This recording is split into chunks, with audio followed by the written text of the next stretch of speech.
Assalamualaikum warahmatullahi wabarakatuh. Perkenalkan, nama saya Damara Agustina dengan NIM 200205092, kelas 20 A3, Prodi D3 Rekam Medis dan Informasi Kesehatan.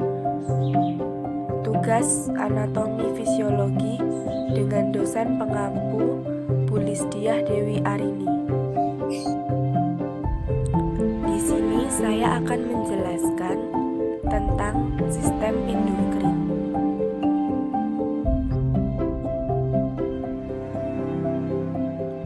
Sistem endokrin. Sistem endokrin adalah sistem kontrol kelenjar tanpa saluran yang menghasilkan hormon yang tersirkulasi di tubuh melalui aliran darah untuk mempengaruhi organ-organ lain.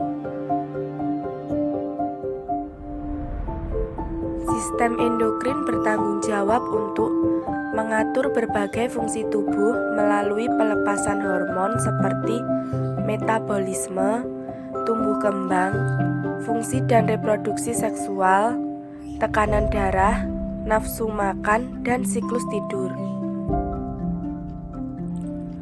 Hormon adalah zat kimia yang disekresikan ke dalam salah satu atau kelompok sel, menimbulkan efek fisiologis pada sel tubuh lain atau reseptor. Fungsi hormon memberikan sinyal ke sel target yang selanjutnya akan melakukan suatu tindakan atau aktivitas tertentu. Cara kerja hormon: 1. Parakrin, yaitu efek di sel sekitar melalui difusi. 2. Autokrin, yaitu efek di sel penghasil melalui difusi. 3. Endokrin, yaitu efek di sel yang jauh melalui sirkulasi atau sistem peredaran darah. Kerja hormon: 1. Perangsangan atau penghambatan pertumbuhan serta apoptosis. 2. Pengaktifan atau penonaktifan sistem kekebalan.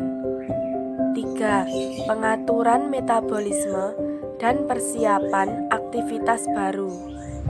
4. Fase kehidupan. 5. Mengatur siklus reproduksi. Anatomi fisiologi. 1. Kelenjar hipofisis, disebut master of gland atau kelenjar pengendali, karena menghasilkan hormon yang mengatur kelenjar hormon yang lain. 2. Kelenjar tiroid atau gondok, dihasilkan oleh kelenjar tiroid di leher. 3. Kelenjar paratiroid, berfungsi untuk meningkatkan kadar zat kapur dalam plasma darah. 4. Kelenjar timus. 1. Terletak di dalam mediastinum atau rongga di antara paru-paru kanan dan kiri. Letaknya di belakang tulang dada. 2. Menghasilkan hormon timus. 3. Hanya dijumpai pada anak usia di bawah 18 tahun. Ukurannya pada bayi kira-kira 20 gram, bertambah pada masa remaja 30-40 gram, kemudian berkerut. 5. Kelenjar anak ginjal. Kelenjar adrenal juga dikenal dengan sebutan anak ginjal. Ini karena kelenjar suprarenalis ini letaknya berada di atas ginjal. 6. Pankreas. Pankreas merupakan salah satu organ di dalam sistem pencernaan manusia. Secara umum, fungsi pankreas dalam tubuh adalah memproduksi hormon dan enzim untuk menghancurkan makanan di dalam perut. 7. Kelenjar testis. Kelenjar yang memiliki fungsi untuk memproduksi sperma dan testosteron. Bagian ini adalah organ terpenting dari sistem reproduksi pria dan terletak di dalam skrotum. 8. Kelenjar ovarium. Kelenjar berbentuk oval dan berukuran kecil yang terletak di kedua sisi rahim. Ovarium menghasilkan sel telur dan hormon estrogen serta progesteron. Selanjutnya, saya akan menjelaskan tentang patofisiologi sistem endokrin. Gangguan pada kelenjar endokrin. 1. Gangguan kelenjar hipofisis. 2. Gangguan kelenjar tiroid. 3. Gangguan hipersekresi adrenal. 4. Pankreas, metabolisme glukosa, dan diabetes mellitus. Hormon kelenjar hipofisis dibagi atas 1. Adenohipofisis atau anterior pituitary, terdiri dari FSH, LH, dan ACTH. 2.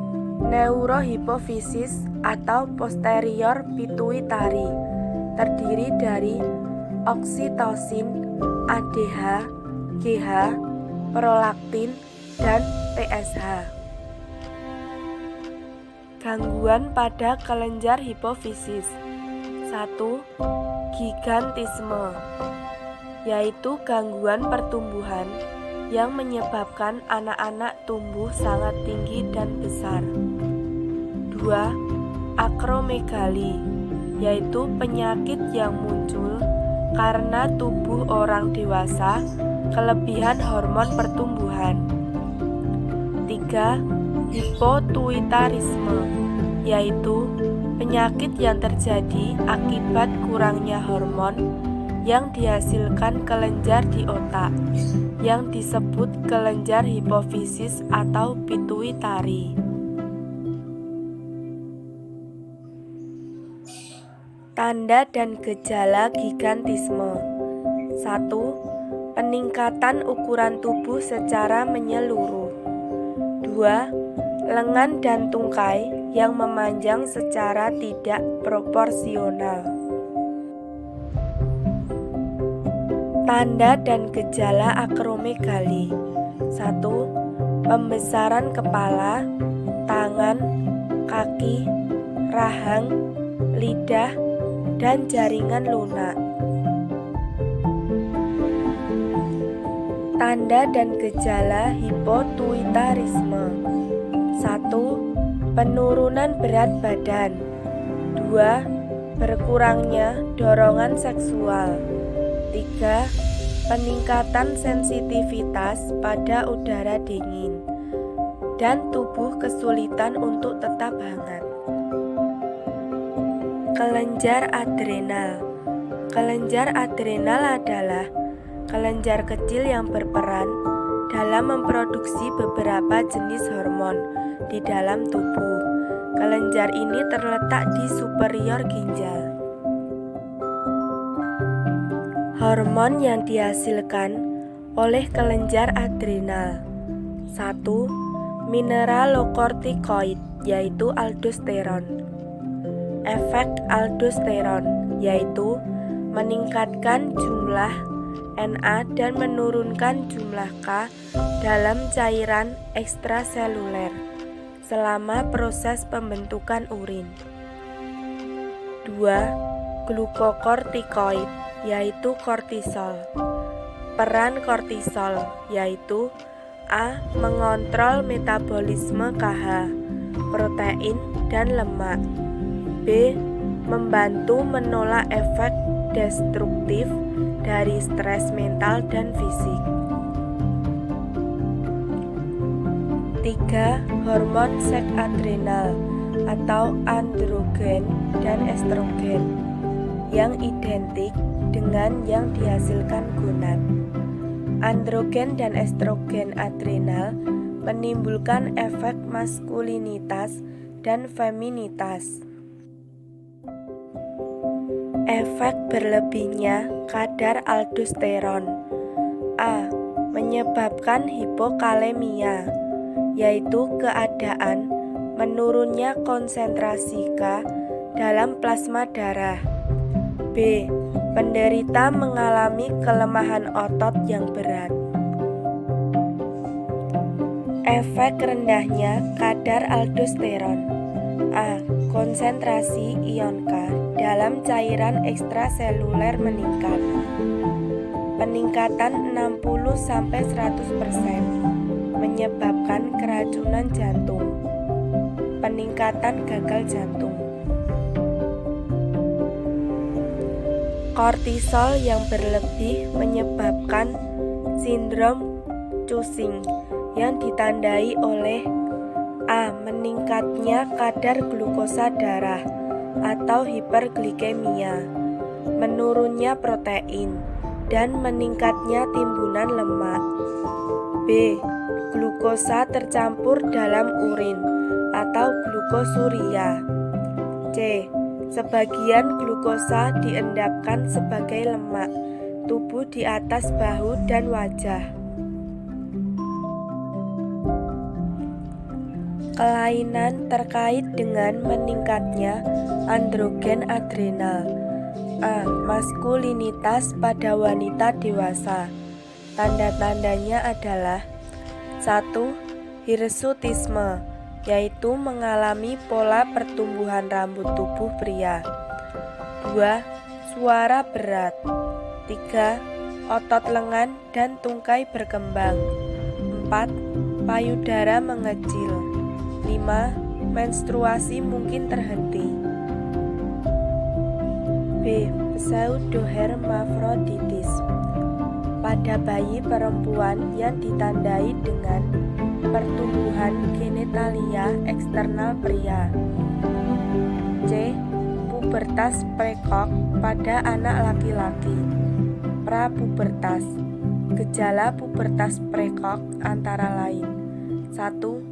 Suara menjadi berat. 2. Tumbuh jenggot. 3. Penis membesar. D. Penyakit Addison atau hipoadrenalisme. Penyebabnya adalah 1. Pada 30% penderita, kelenjar adrenal mengalami kerusakan akibat kanker. 2. Pada 70% penderita lainnya, penyebabnya tidak diketahui, tetapi para ahli menduga bahwa kelenjar adrenal mengalami kerusakan akibat reaksi autoimun. 3. Penekanan kelenjar adrenal juga terjadi pada orang-orang yang mengkonsumsi kortikosteroid, misalnya prednison, yaitu obat yang digunakan untuk meredakan inflamasi atau peradangan. Gangguan kelenjar tiroid. 1. Hipertiroid, yaitu kondisi medis yang ditandai dengan kadar hormon tiroid yang berlebihan akibat produksi berlebihan oleh kelenjar tiroid. Contohnya yaitu 1. Penyakit Graves. 2. Penyakit gondok, yaitu benjolan yang cukup besar pada leher bagian depan atau samping. 3. Goiter, yaitu pembesaran pada kelenjar tiroid. 2. Hipotiroid, kretinisme. Hormon tiroid. Hormon tiroid yaitu mempengaruhi kecepatan metabolisme tubuh atau meningkatkan kecepatan reaksi kimia di hampir seluruh tubuh. Fungsi hormon tiroid. 1. Meningkatkan aktivitas metabolisme seluler melalui peningkatan jumlah dan aktivitas sel mitokondria. 2. Meningkatnya transport aktif ion-ion melalui membran sel. 3. Berpengaruh pada pertumbuhan dan perkembangan. Hipotiroidisme. Penyebabnya adalah autoimunitas terhadap kelenjar tiroid yang justru menyebabkan peradangan pada kelenjar tiroid atau tiroiditis. Myxedema. 1. Biasanya diderita oleh orang dewasa. 2. Ditandai dengan meningkatnya jumlah total cairan interstitial pada tubuh. 3. Berat badan meningkat. 4. Penderita terlihat gemuk tetapi tidak sintal atau padat berisi. Kreatisme. 1. Keadaan di mana individu mengalami hipotiroidisme yang ekstrem selama kehidupan janin, bayi, dan masa kanak-kanak. 2. Tanda-tanda kretinisme. A. Tubuh cebol atau kerdil. B. Retardasi atau IQ rendah. Hipertiroidisme. 1. Kondisi di mana kelenjar tiroid yang terlalu aktif menghasilkan hormon tiroid yang berlebihan. 2. Penyebabnya adalah adenoma tiroid, tumor yang tumbuh di dalam jaringan tiroid dan mensekresikan banyak sekali hormon tiroid. Gejala hipertiroidisme. 1. Berat badan menurun. 2. Kelelahan. 3. Konsentrasi yang berkurang. 4. Aliran menstruasi yang tidak teratur dan sedikit. Gangguan kelenjar pankreas. Contoh, penyakit diabetes mellitus. Gejala diabetes. 1. Mudah haus dan lapar. 2. Sering kencing. 3. Berat badan menurun tanpa sebab yang jelas. 4. Cepat lelah dan mengantuk. Gejala lain diabetes yang mungkin timbul. 1. Mudah terkena infeksi. 2. Luka sulit sembuh. 3. Sering kesemutan terutama di kaki.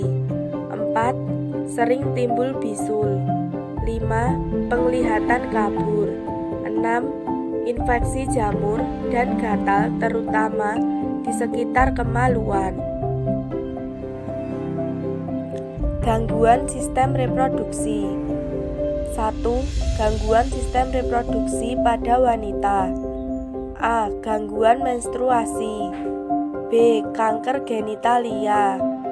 C. Endometriosis, kelainan pada lapisan yang berfungsi melindungi rongga kehamilan atau endometrium. 2. Gangguan sistem reproduksi pada laki-laki. A. Hipogonadisme, penurunan aktivitas kelenjar gonad. B. Kriptorkidisme, kegagalan satu atau kedua testis untuk turun ke dalam skotrum. Gangguan pada reproduksi wanita. 1. Gangguan menstruasi terdiri dari A. Amenor.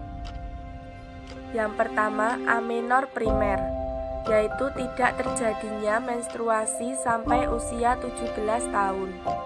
Yang kedua, amenor sekunder, yaitu tidak terjadi menstruasi selama 3 bulan atau lebih pada orang mengalami siklus menstruasi. B. Sindrom pramenstruasi. Sindrom pramenstruasi atau PMS, gabungan dari gejala-gejala fisik dan psikologis yang terjadi selama fase sebelum menstruasi dan menghilang setelah menstruasi dimulai. 2. Infeksi organ reproduksi. 1. Endometritis, yaitu infeksi atau radang pada endometrium atau rahim. Miometrium atau otot rahim. Penyebabnya adalah akibat adanya infeksi pada saluran reproduksi. 2. Hipogonadisme, yaitu penurunan aktivitas fungsional testis. Terima kasih. Itu tadi penjelasan tentang sistem endokrin dan patofisiologi sistem endokrin dari saya. Wassalamualaikum warahmatullahi wabarakatuh.